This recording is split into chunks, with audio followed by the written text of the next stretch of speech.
What in the world is going on? What is happening?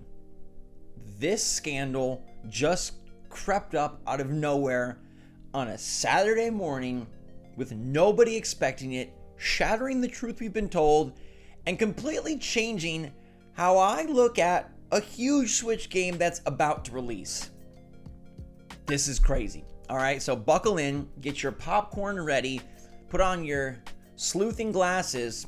Actually, there's not much to figure out. I just need to know how you feel. Let me know what you think about this because it's kind of madness.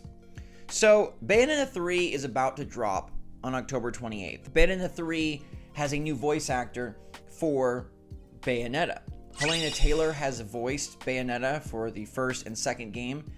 And a couple weeks ago, Platinum revealed that Jennifer Hale, famous for like Mass Effect's Commander Shepard female version, among other games, Jennifer Hale would be taking over the role of Bayonetta because Taylor had overlapping circumstances.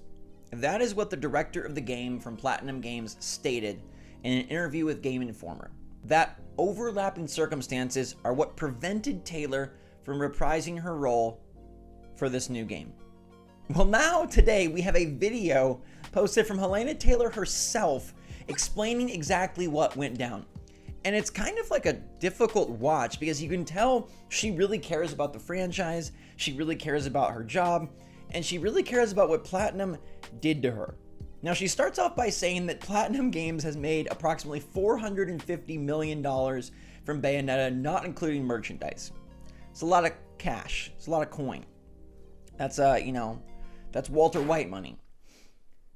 She then goes on to say that she has trained for 7 years to be a voice actor, that she's done a lot of projects, that she's been loyal to Platinum and worked on the Bayonetta games, and they offered her $4,000 per hour, per level, per session.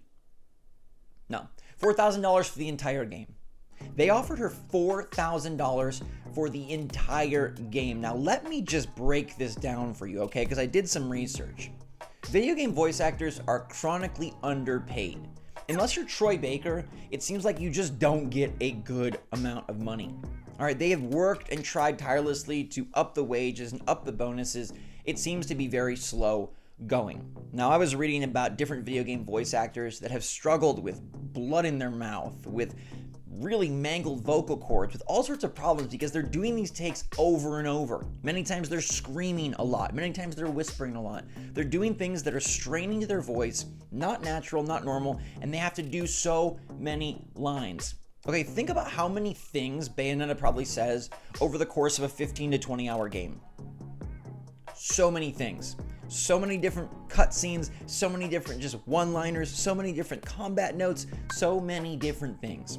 And they wanted to pay this woman $4,000. After she's already proven to be a great voice actor, after she's already proven to lead to success for Bayonetta, they wanted to drop it low and give her $4K.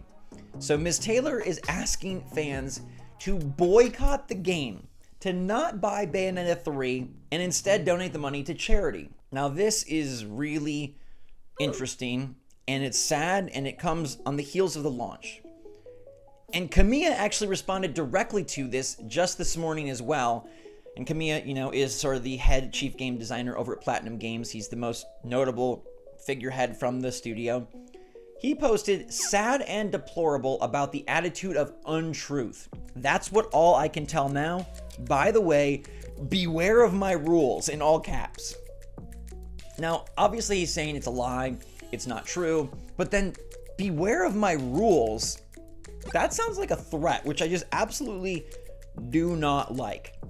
Now, Taylor says that she wasn't asking for some glorified crazy amount. She didn't get a huge head. She just wanted a fair wage. And obviously that is, based on opinion, but based on what I've read about voice actors, they know that they're not getting gajillions of dollars. They know that they're not cut into the game profits. And it seems like she was probably just asking for a decent amount that could help her exist, because $4,000 for however long it took to make Bayonetta 3, all the stress it put on her voice, time, commitment, that's an insanely low amount. It's not worth it. She's right. She is right to pass on the role because it seems like an insulting amount.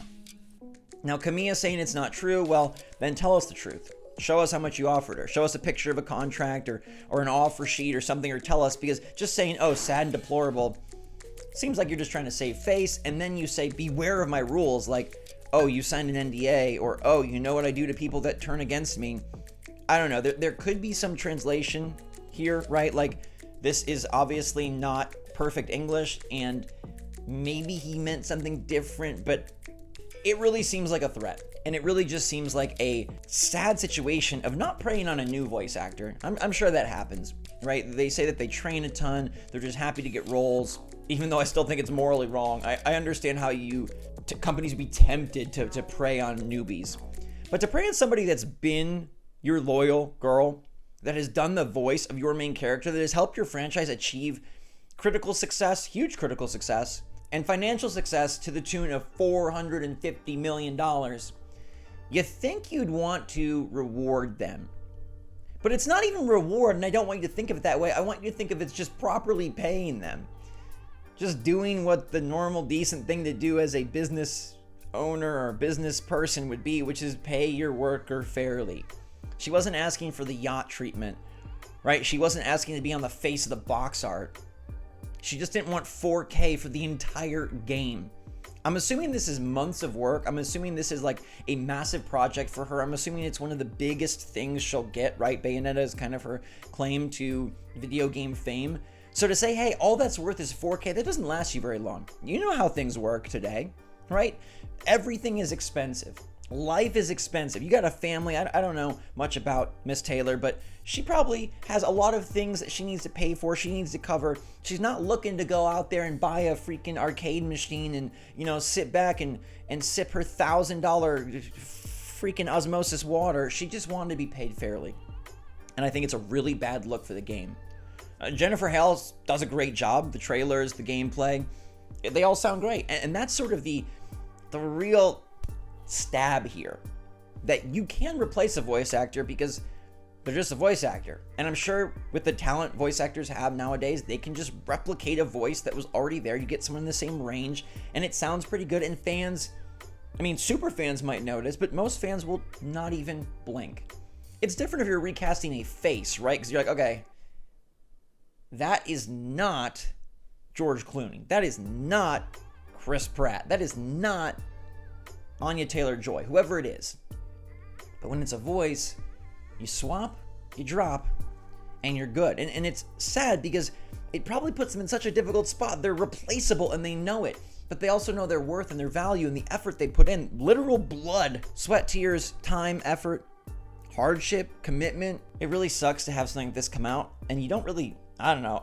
We see a lot of reports about like, oh, testers being paid unfairly or QA people not being treated right. That has been coming out more and more.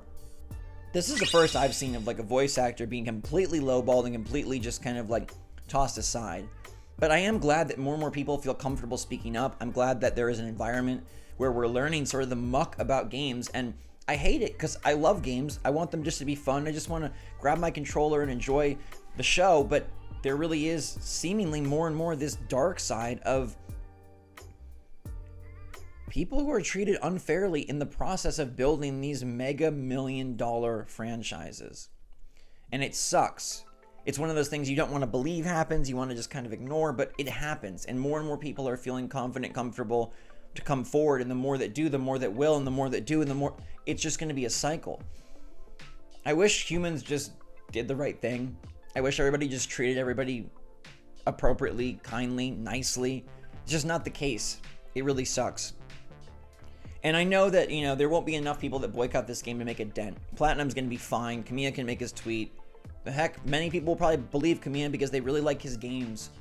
And they'll still buy Bayonetta 3 because it's a big release. And in some ways, you know, fans shouldn't necessarily be punished because Platinum did something wrong. You know, that's the sucky part here. You don't get to play the game because they just should have paid her. They just should have paid her. She did a great job with 1, a great job with 2. Let me know how you feel about this.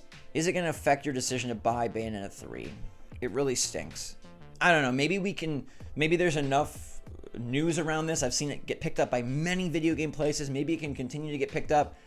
And maybe Platinum can make good with her, make right with her. I don't know. Give her some royalties, bring her back for a DLC.